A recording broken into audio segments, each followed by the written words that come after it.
संसार की गाड़ी रेलगाड़ी की तरह एक ही पटरी पर नहीं चलती, इसीलिए संसार का दूसरा नाम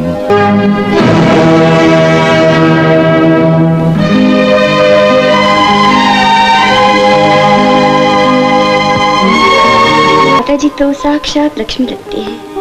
और मेरे पिताजी? बिल्कुल देवता। अच्छा, देवी और देवता का ये पुत्र आपको कैसा लगता है? क्यों हंस क्यों रही हैं? मैं तुम्हें चोर लगता हूँ? छी छी छी छी, भला देवी और देवता की संतान ऐसी कैसी हो सकती है? तो फिर पास कर दिया मुझे। भैया भैया 10 में से 10 नंबर मिले। 10 में से 10? अच्छा, अब तुम तीनों अपनी दीदी को नंबर दो। मैं देती हूँ भैया। हमारी दीदी को 100 में से 10 नंबर मोटी मोटी आंखों के। चल हट। 10 नंबर पतली पतली प्यारी नाक के। ये तो है 20, बाकी है 80। 80 में से 70 नंबर मीठी मीठी बातों के। अच्छा जी। लेकिन मानो ये 10 नंबर किस लिए रखी है? भैया 10 नंबर तुम्हारे लिए रखे हैं, तुम दे दो ना। अरे भाषरी रहोगे हो तुम? चलो चलो भागो यहाँ से। तो बाकी 10 नंबर मैं दूं? छेड़िए नहीं, मेरी तो जान निकली जा रही है। जिस दिन तुम्हारी जान निकलेगी उसी दिन हमारी जान भी निकल जाएगी। हम तो नंबर देंगे जी। 2 नंबर काले काले बालों के, 2 नंबर टमाटर जैसे गालों के, और 2 नंबर मोरनी जैसी चाल के। बाकी के 4 नंबर हम बचा के रख लेते हैं उस दिन के लिए। बताओ किस दिन के लिए? मैं क्या जानूं? बताओ बताओ। बता देता हूँ अभी। मेरे बच्चे, तेरी जुदाई में जितना जी सकता था जी लिया। अब तो एक एक सांस आरी की तरह चल रही है। मैं भी तेरे पास आ रहा हूं। इस दुनिया में तो मिलाप न हो सका, लेकिन वहां तो जरूर होगा। नाना जी, शुद्ध भोजन तैयार। नाना जी, हो अरे मालूम होता है बेचारे नाना जी चल बसे। हो भगवान इनकी आत्मा को शांति दे। ओ नाना जी, हो। क्या सेठ जी मर गए? नहीं, वो वसीयत के बगैर कैसे मर सकते हैं? बिल्कुल चली गई है। तिजोरी मेरी, तिजोरी मेरी, तिजोरी मेरी।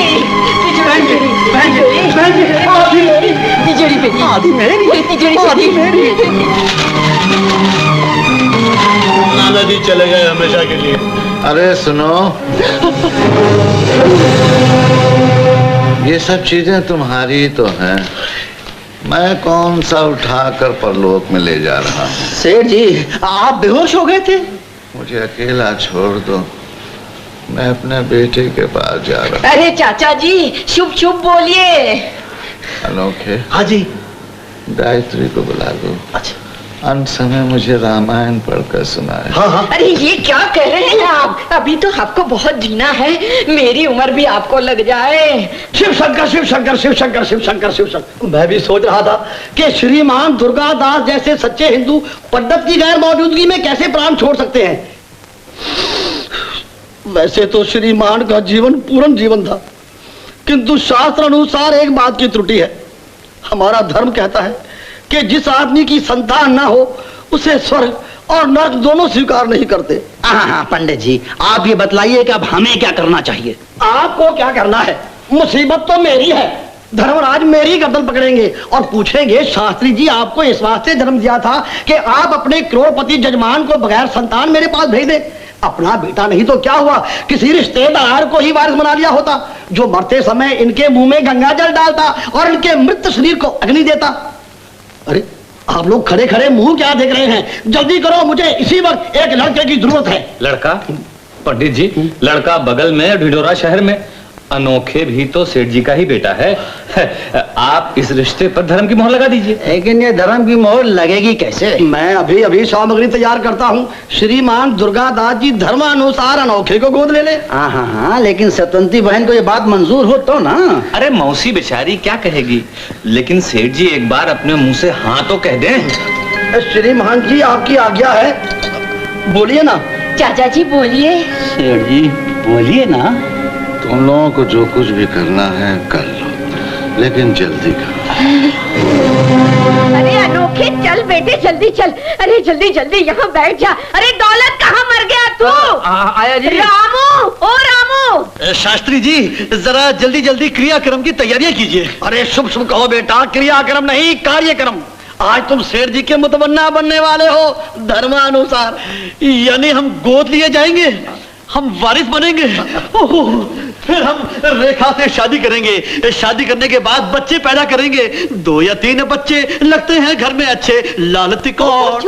अरे अनोखे बेटा वहां कहाँ चले गए? इधर आओ। कन्या को वहीं रहने दो, अकेले आओ। अच्छा, तुम पीछे बैठो, जल्दी करो, हरी अब। अरे गायत्री, आज मेरा अनोखे राज सिंहासन पे बैठने वाला है, तू भी आज का खाना यहीं खाना। और सुन, वो होटल वाले को और उसकी बहनों को भी खाने पे बुला लेना। आदमी को खुशी के वक्त में गरीब गुरबा को नहीं भूलना चाहिए। अच्छा, जा जल्दी से जाके चाचा जी को यहाँ ले आ। जा, अरे जा लड़की। दादाजी मैंने शुभ समाचार सुन लिया। ये तो आपने बहुत ही अच्छा काम किया। दुनिया में कोई ना कोई नाम लेवा तो होना ही चाहिए। मैं तो सुन के बहुत खुश हो गई। दादाजी ये क्या हुआ? आप तो बच्चों की तरह रो रहे हैं। बेटी, बीते हुए दिनों की यादें जब दिल के दरवाजे पे दस्तक देती हैं तो आंखों में आंसू आ ही जाते हैं। दादाजी, लोग कहते हैं कि वक्त हर दुख दर्द का इलाज करता है, लेकिन आपका गम तो वक्त भी नहीं मिटा सका। गायत्री, पछतावे की आग इतनी जल्दी ठंडी नहीं होती।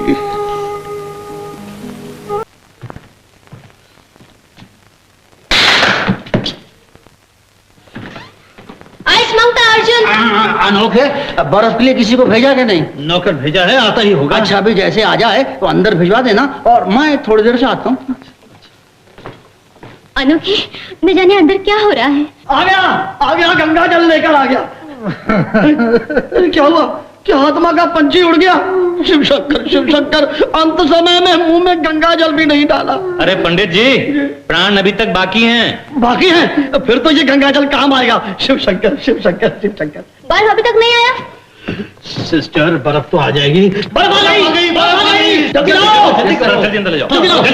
शिव शंकर, बर्फ आ गई। शिव शंकर बेटा, चिंता मत करो, हमने बर्फ पर गंगा जल छिड़क दिया है। और फिर आज शनिवार है, ज्योतिष विद्या के हिसाब से ऐसी पवित्र आत्मा शनिवार के दिन संसार का त्याग नहीं कर सकती। पंडित जी, क्या शनिवार के दिन स्वर्ग का बुकिंग ऑफिस बंद रहता है? अरे बेटा, शिव शंकर कहो, शिव शंकर। कैसी बात? डॉक्टर, घबराने की कोई बात नहीं, खतरे घड़ी टल गई। हम लोग अंदर जा सकते हैं? हाँ, तुम लोग अंदर जा सकते हो, मगर मरीज को परेशान मत करना। मैं 4 घंटे के बाद फिर आऊंगा। 4 घंटे तक तो मरीज जिंदा है, जाको राखे साइया मार सके ना कोई। शिव शंकर। मम्मी, शिव शंकर। मम्मी, अरे अनोखे बेटे, बैठ जा जरा इधर। शिव शंकर। अरे बेटे, बनते बनते तुम्हारी किस्मत फूट गई बेटे। उस होटल वाले ने तुम्हारा राजपाट छीन लिया। हाय, ये पहाड़ क्यों मेरे सर पे रखा है? हटाओ! अरे हटाओ, मैं कहती हूँ। अजी हटाइए ना नर्स जी, जब गंगा जल मौजूद है तो बर्फ की क्या जरूरत है? शिव शंकर। अरे पंडित के बच्चे, गंगा जल पीकर तू ही जाकर शमशान में लेट जा। शांत मम्मी, शांत रहो। गोद लेने का गलत मुहूर्त तुमने ही तो निकाला था। सब आ जाओ। आ गया। भगवान, मेरी सेठानी के सोए हुए भाग जगा दे। अभी तक मिठाई के टोकरे की आस बाकी है। मौसी, घबराना मत, आखिर हम भी तो वकील हैं, कोई न कोई दूर की कौड़ी ढूंढ लाएंगे। चलिए। बेटे, बेहतर से बेहतरीन सूट सिलवाओ, देखो भाई, जोधपुरी 2 बटन 3 बटन शेरवानी आजकल सवाल भाई जितने फैशन है सबके नाम देता हूं। दादाजी एक लट्ठे का पजामा और वास्केट सिलवा दीजिए। आप कहेंगे तो एक रेशमी पटका कंधे पे रख लूंगा। बेटे तू श्रीमान मिल का मालिक है, मुद्दत के बाद भगवान ने खर्च करने का मौका दिया है। सेठ जी आराम से बोलिए, आप तो खुशी के मारे पागल हो जाएंगे। डॉक्टर, मुद्दत के बाद मेरी जिंदगी के अरमान पूरे हुए हैं। डॉक्टर, आज अगर मैं पागल भी हो जाऊं तो मुझे परवाह नहीं डॉक्टर, मुझे परवाह नहीं। ओह, मर गई बेटा अनोखे। जरा जाके देख, बुढ़े ने उस होटल वाले को सब कुछ दे दिया या कुछ बाकी बचा भी है? हाय, जाता हूँ जाता हूँ।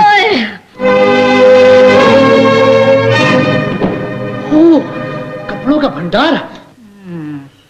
मम्मी, मम्मी, वहाँ तो शहर के सारे टेलर मास्टर आए हुए हैं। कपड़े वाले अपनी दुकानें उठा कर ले आए हैं और उस होटल वाले का नाप लिया जा रहा है। गर्दन 40, छाती 16। नहीं, मेरा मतलब है गर्दन 16, छाती 40। हाय हाय, क्यों मेरी छाती पे मूंग डल रहा है? जा जाके देख और क्या क्या हो रहा है। I will try once again. अभी तक 104 बुखार है। हाय हाय।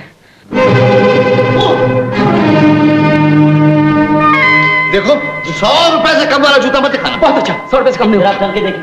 हाँ बेटे, इधर चलो तुम। हाँ दादाजी पैर पूरे 2-2 मन का लग रहा है। वो हल्की फुल्की कोल्हापुरी चप्पल ठीक रहे। बेटे तू कोल्हापुरी चप्पल की बात कर रहा, मैं तेरे सारा कोल्हापुर खरीदूंगा। Doctor please doctor. इतने सारे जूते। मम्मी, मम्मी, मम्मी, वहाँ तो जूतों का बाजार लगा है। मालूम होता है बाटा फैक्ट्री खाली हो गई। हाय हाय हाय, भगवान दुश्मन को भिगो भिगो कर जूता मारे। जा बेटा, फिर से जाके देख और क्या क्या हो रहा है। हाय हाय हाय। I will bring one more bulletin. 106। हाय हाय हाय।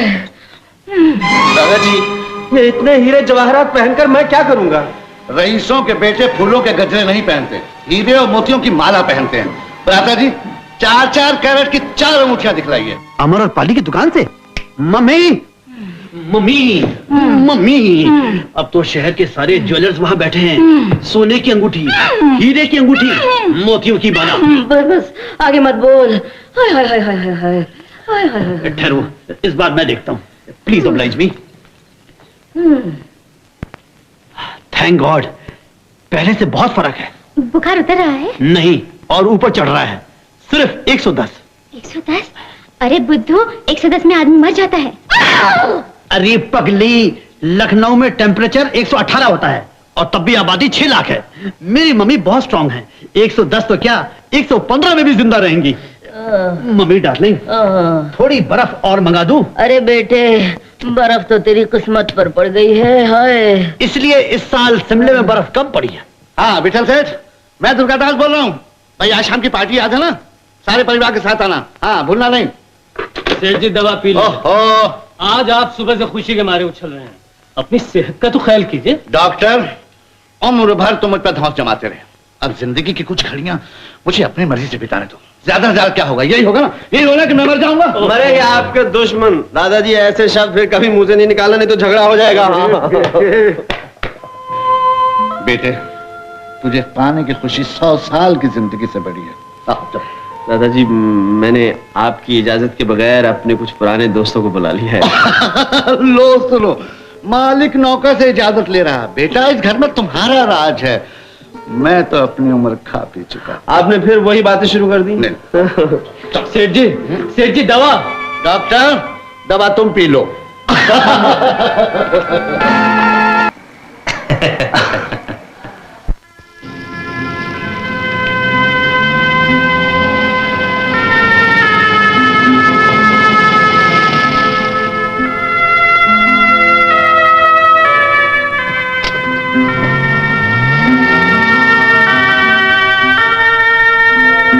अरे बूढ़े बाबा, ये क्या इतनी सर्दी में बगैर कपड़ों के लेटे हुए हो? बेटा सवेरे से इस गरीब ने सर्दी के सिवा कुछ नहीं खाया है। 10 पैसे दे दे, चाय पी लूंगा। 10 पैसे क्यों? ये लो। अरे बेटा, ये तो 100 का नोट है। तो क्या हुआ बाबा, रख लो। बेटा तेरा भला, तेरे बाल बच्चों का भला। क्या कर रहे हो? इस ऊपर वाले का भी जवाब नहीं। जिसे देता है छप्पड़ फाड़ के देता है और जिसे नहीं देता कुछ नहीं देता। बाबा ये कोट तुम ले लो और ये धोती मुझे दे दो। बहुत दिन हो गए ऐसी धोती नहीं पहनी।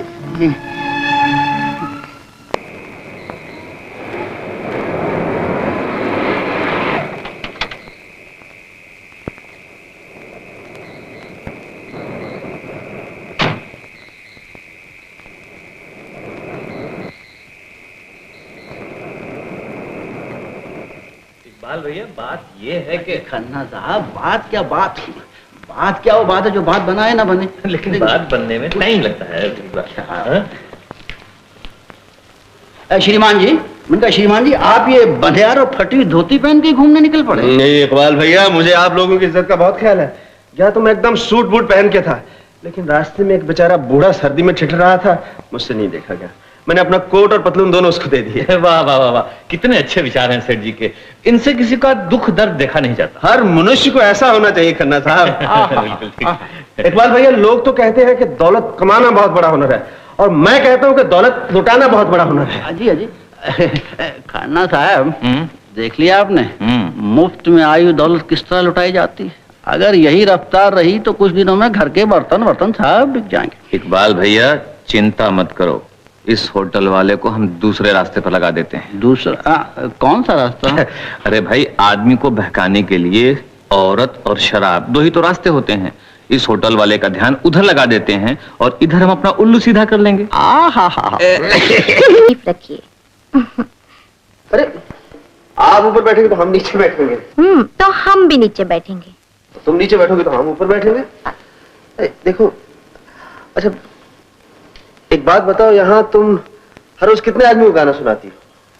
हुजूर, दुकान खुली हो तो ग्राहक आ ही जाते हैं। इसका मतलब ये दुकान है, हर रोज नए आदमी का दिल बहलाना पड़ता है। क्या करूं हुजूर, दिल पर पत्थर रखकर हर रोज लोगों की नजरों के तीर सहती हूँ। आप जैसा कोई शरीफ ज़्यादा हाथ पकड़ ले तो ये जिल्लत की जिंदगी क्यों बसर करूं? आपके सर की कसम, आज तक इस बदन तक कोई पराया हाथ नहीं पहुंचा। अपनी कला बेचती हूँ और पेट पालती हूँ। राम राम राम राम राम राम। मुझे नहीं पता था तुम इतनी दुखी हो। देखो, अगर तुम एक वादा करो कि ये काम धंधा कोठा सब छोड़ दो तो मैं तुम्हें 1 लाख रुपए दे सकता हूँ। क्या 1 लाख? क्यों यकीन नहीं आता? अरे मेरे पास बहुत रुपया है। हुजूर, तौबा मेरे जिस्म में कीड़े पड़े जो इस जगह का फिर नाम भी लो। कहिए और क्या कसम खाऊं? नहीं नहीं नहीं, मुझे यकीन आ गया। हे भगवान, क्या हो गया संसार का? कितने दुखी लोग हैं यहाँ, पाप बढ़ता ही जाता है। क्या नाम है तुम्हारा? मेरा नाम? ठीक है ठीक है, ये लो 1 लाख रुपए का चेक। हुजूर, आप कहाँ चले? हम अपने घर। अब बाकी के दिन आराम से दाल रोटी खाओ और प्रभु के गुण गाओ। जी।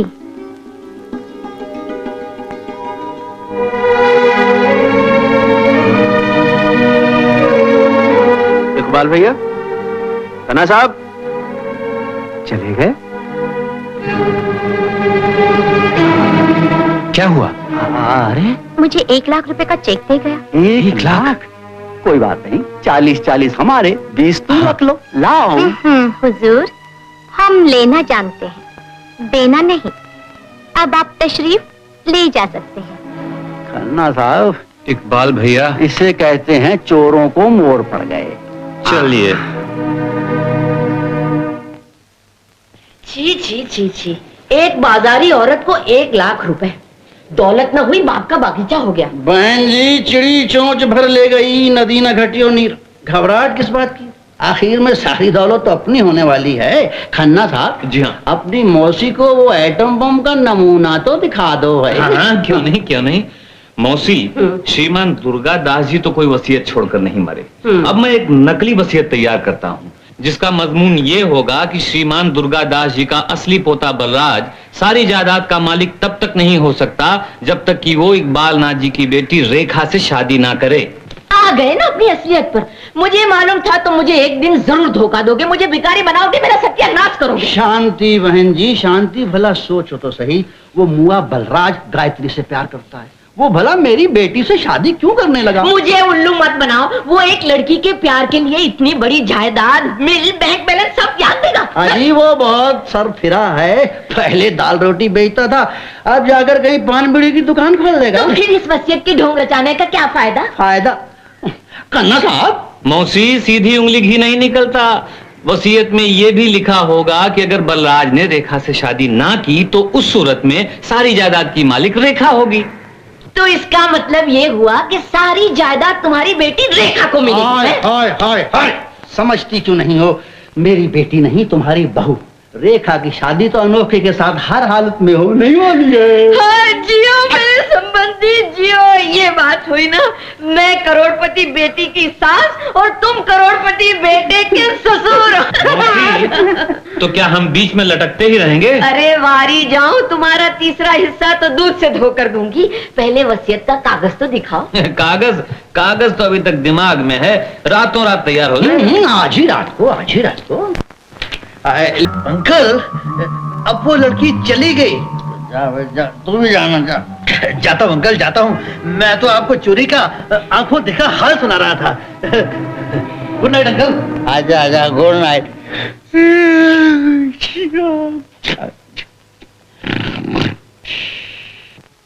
बलराज को पागल ठहराने के सबूत में बारी बारी सारी गवाहियां पेश की जाएं। योर ऑनर, पुलिस की रिपोर्ट के मुताबिक बलराज एक खतरनाक पागल है।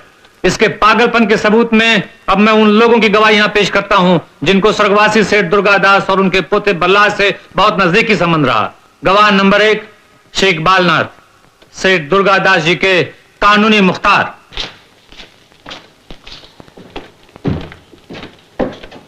आप मेरे साथ कहिए कि मैं गीता की सौगान खाकर कहता हूँ। मैं गीता की सौगंध खाकर कहता हूँ, मैं जो कुछ भी कहूंगा, मैं जो कुछ भी कहूंगा सच कहूंगा, सच कहूंगा, और सच के सिवा कुछ नहीं कहूंगा, और सच के सिवा कुछ नहीं कहूंगा।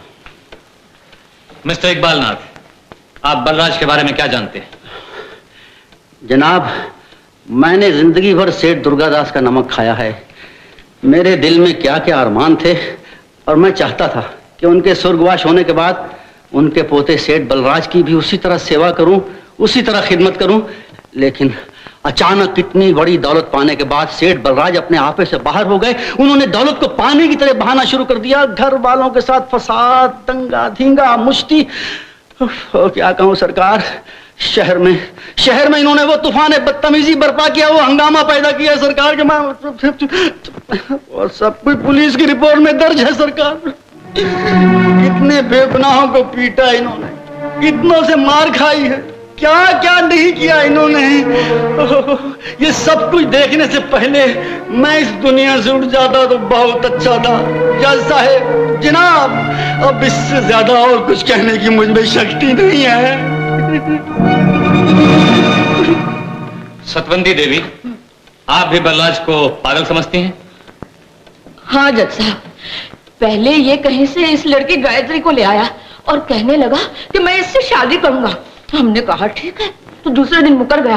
कहने लगा नहीं, मैं तो इकबालनाथ जी की बेटी रेखा से शादी करूंगा। हमने फौरन शादी का मुहूर्त निकलवाया और मंडप सजाया जज साहब। लेकिन अचानक शादी के मंडप में इसने आके मंडप को तहस नहस कर डाला जज साहब, और कहने लगा नहीं नहीं, मैं तो सिर्फ दूसरी लड़की से शादी करूंगा। बस वो दिन और ये दिन मेरी तो जान जा रही है इसका ये पागलपन देखकर। हाय मेरा पागल बेटा। श्रीमान जी, पागलपन की बीमारी तो इनके खानदान में चली आई है। इनके दादा श्री दुर्गादास जी महासन की आदमी थे, हमेशा बीमार रहते थे। डॉक्टर को एक वक्त घर में आने की फीस 100 रुपया देते थे, और डॉक्टर के चले जाने के बाद दवाई मुझे पिला देते थे। श्रीमान जी, ये खानदानी रोग है, पागलपन तो इनके खून में है। शिव शंकर, शिव शंकर। ये सब झूठे हैं जज साहब, सब मिली भगत है। बलराज पागल नहीं है, उसे जबरदस्ती पागल बनाया गया है। Order, order. आपको जो कुछ कहना है इधर कटहरे में आके कहिए।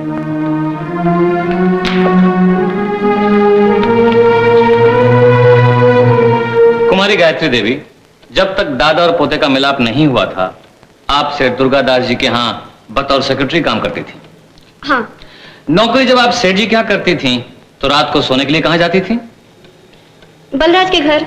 मैं पूछ सकता हूँ किस रिश्ते से? इंसानी रिश्ते से। मुझे उनकी बहनों से बहुत प्यार है। और बलराज से नहीं? उनसे भी है। तो फिर आपने बलराज के साथ शादी करने के लिए इनकार क्यों किया? मुझे उनकी नीयत पर शक हो गया था। योर ऑनर, ये पॉइंट नोट किया जाए। इसमें नोट करने वाली क्या बात है? हाँ? Order order. आपके माता पिता कहाँ हैं? अपने गांव में। आपसे मिलने के लिए कभी कभार आपके पास आते होंगे? नहीं। उनकी कोई चिट्ठी कोई पत्र आता होगा? जी नहीं। तो आप घर से भाग कर आई हैं?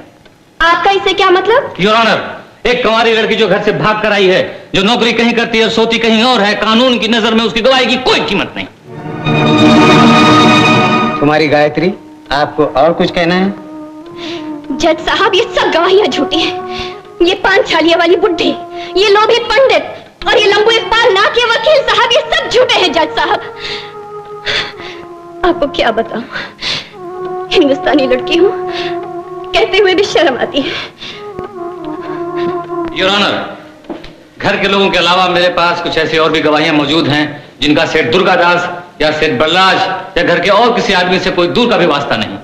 गवाह नंबर 4, फकीरा भिखारी। फकीरा, तुम इस आदमी को पहचानते हो? जी, बड़ी अच्छी तरह सरकार। मैं एक रात फुटपाथ पर सोया हुआ था। बड़ी जबरदस्त सर्दी पड़ रही थी। साहब उधर से गाड़ी में आए, मेरे पास आए तो मैंने चाय के लिए 10 पैसे मांगे। सरकार, साहब ने 100 का नोट निकाल कर मुझे दे दिया और अपने कपड़े भी उतार कर दे दिए और खुद मेरी फटी पुरानी धोती पहनकर चले गए। सरकार, मैं कभी कपड़ों को देखता था, कभी 100 के नोट को, कभी 100 के नोट को, कभी कपड़ों को, कभी 100 के नोट को, कभी कपड़ों को। तो तुम उस वक्त क्या समझे कि आदमी कैसा है? सरकार, मैं समझा जरूर कोई पागल होगा। तुम्हारा नाम? फूल कुमारी। क्या करती हो? गाने बजाने का धंधा। इस आदमी को पहचानती हो? ओह, बड़ी अच्छी तरह। एक बार सेठ जी मेरा मुजरा सुनने मेरे कोठी पर आ गए। मुजरा सुनने के बाद मुझे तन्हाई में ले गए और फिर मेरी राम कहानी पूछनी शुरू कर दी कि तुम कौन हो, किस मजबूरी से ये धंधा कर रही हो, तुम ये बाजार छोड़कर घर क्यों नहीं चली जाती? और फिर बगैर मांगे 1 लाख रुपए का चेक काटकर मुझे दे दिया। सिर्फ गाना सुना था? जी हाँ। किसी किस्म की छेड़खानी? जी नहीं, हम तो कलाकार लोग हैं। कला की इतनी बड़ी कीमत? खैर, इतनी बड़ी रकम हाथ में लेने के बाद तुमने इस आदमी के बारे में क्या सोचा? यही कि जरूर कोई पागल होगा। तुम्हारा नाम? मेरा नाम छोटू पहलवान है जी। तुम सेठ बलराज के बारे में क्या जानते हो? अजी, सेठ तो ये अभी अभी बना है। कल तक तो ससुरा दाल रोटी बेचता था। वकील साहब, एक दिन मैं इसके होटल में खाना खा रहा था, जरा सा मखौल मजाक हो गया तो इसने मेरी वो पिटाई की कि मैं अपनी पहलवानी भूल गया। सोचा था बच्चू हत्ते चढ़ जाए तो बदला लूंगा, लेकिन एकाएकी जब ये मिल वाले सेठ का पोता बन गया तो अपना चलता होटल मुझे मुफ्त में दे गया। वकील साहब, तो तुमने ये सोचा होगा कि ये जरूर कोई देवता है। देवता और ये तो पहले भी पागल था और अब भी पागल है। Your honour, please note this point. दुनिया में हर कोई एहसान फरामोश नहीं होता। सेठ बलराज ने जिसको अपना चलता हुआ होटल मुफ्त में दे दिया, वो